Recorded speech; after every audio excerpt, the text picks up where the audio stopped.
Hey, what's up, YouTube? Just on here, thought I'd post my coming out stories because I've been watching so many of them. Thought I would just kind of give my input on things because a lot of the videos that I watch are a lot of great coming outs, which is absolutely wonderful, but I know a lot of people don't have those wonderful coming outs. Like, I'm one of those people. I came out December 26th, 2010. Yeah, I know, the day after Christmas, probably not the best day, but I didn't have a choice. I have to say, though, that with me coming out and everything, my family did not take it well. They were very aggressive about it. They felt as though that I could change, that I could do everything else in my power. I was sent to a psychiatrist. I had all that done to me. Anything that you can think of happened to this guy. But, let's see. The first people that found out was my best friend Carol Ann, because the few days before I got outed to my parents, which was December 26th, that's what I count as my coming out. I told her because I needed to let somebody know. I was on the verge of suicide. I had a lot of different things that were going on with me. I had had so many suicide attempts and everything else. I just was not happy. I do have to say, though, that even coming out, I had those thoughts. I'm just like, well, my family doesn't like me because I'm gay, so I should probably just go ahead and stop right now. One of the things that I did have to do, though, was leave home. But as time progressed, I started telling a lot more people. I got more comfortable with myself. So I started coming out of the closet really rapidly. A lot of my friends did drop me, especially the ones out of high school and everything else. None of them really talked to me. I was a bit of an awkward person in high school, so it was very difficult for me to just be like, hey, yeah, I'm gay. But at the same time, I didn't exactly care. I was at that stage. Eventually, I did change it on Facebook and everything, so the whole world knew. Yay. But overall, with me, I had to leave home at around April 2000 and whatever 11, and that kind of helped. I believe that because I was in such a kind of a harsh conditional area, I didn't really have that much of a choice. It got kind of like an aggressive verbal abuse. It just wasn't very cool with the way that some of the attitudes were acting towards me. And I'm not necessarily talking about my parents or anything. It's just the constant attitudes that I was constantly getting. Of course, I was kind of flaunting myself just like any other person that first comes out of the closet. They're going to try and experiment being gay. But no, I'm not talking about being a whore. But what I did learn is that you learn who your friends are. Throughout that time period where I was coming out the closet and everything, I learned that with everybody that's dropped me and stuff, I felt alone. I then thus joined my university's Gay Straight Alliance, which was a really, really awesome thing to do. It got me in touch with some really cool people, got me in touch with a lot of great resources. With me out the house and everything, I didn't exactly have an option on what to do with my life at the moment. I just had to learn to survive. Being a biomedical student, it's very difficult. But I do have to say I did learn a lot, and I mean a lot, about myself whenever I moved out. Come the summertime and everything, late summer, my parents did start coming around, but over the full summer, it did not happen. We didn't talk for months, and it seemed to have really helped, though. It really showed that even though I am gay, I'm still their son.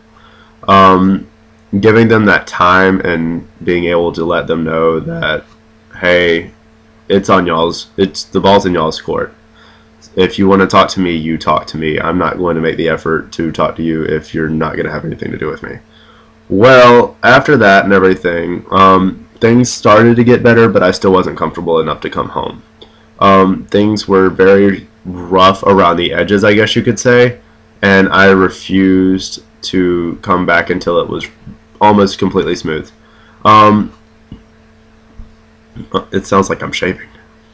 But I do know that whenever I was going through all of that, my biggest thing were my friends.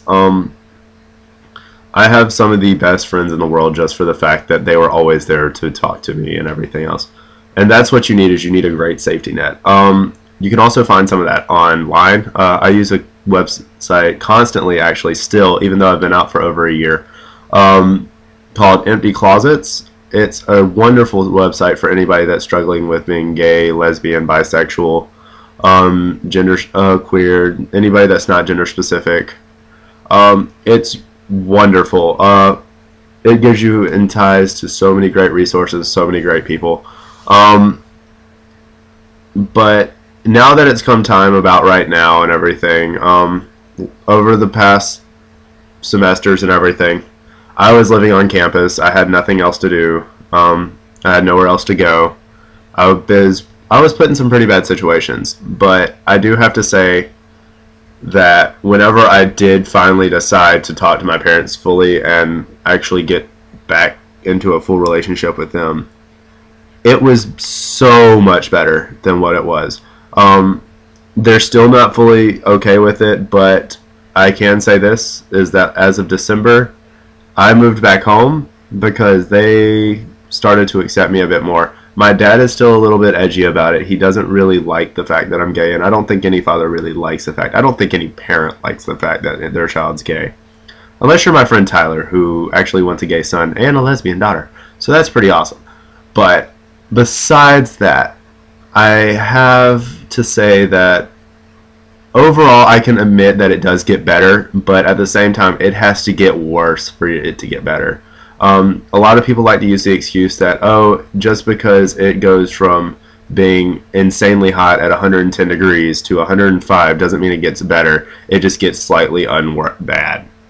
But to me, that's still something better than what it was. I think anything, as long as you're showing the light that you want to show and you want to live out your life to show that you can be happy with who you are and accept who you are, because that's where it starts, is when you accept yourself, and then that's when other people will start accepting you. Because I know a lot of people really didn't like me throughout high school and middle school and everything else. That was absolutely horrible, because I didn't accept myself for who I was, so I was a douchebag. But now that I've come out and everything, people love me. But yeah, I guess my time's kind of running short because I'm at like 7 minutes and 50 seconds. But I just wanted to tell you a little bit about my coming out. It does sometimes get worse before it gets better, but I can say this, is that you do have people that'll talk to you. The Trevor Project is a wonderful thing. They have a program called ItGetsBetter, which I'm thinking I might submit this with them. But other than anything else, I just have to say that it may not be perfect for me, but I can say it has gotten better. A lot better. My mom is talking to me. I've talked to my mom about guys now, which is not normal. But my dad is not so cool with it. But you know what? It's okay. It's his preference. He's got to come around. It took me 18 years to learn and be comfortable with myself. It's going to take them probably just as long for them to fully accept me. I don't care if it takes them till 36 or something until they fully accept me and love me and want to meet my life partner and everything else. But you know what? I'm cool with it as long as they're willing to put forth the effort. But yeah, that's all I got to say, YouTube. Y'all have a great day. And I know this is my first video, and comment and message me if you have any questions. I'm always willing to talk. Deuces.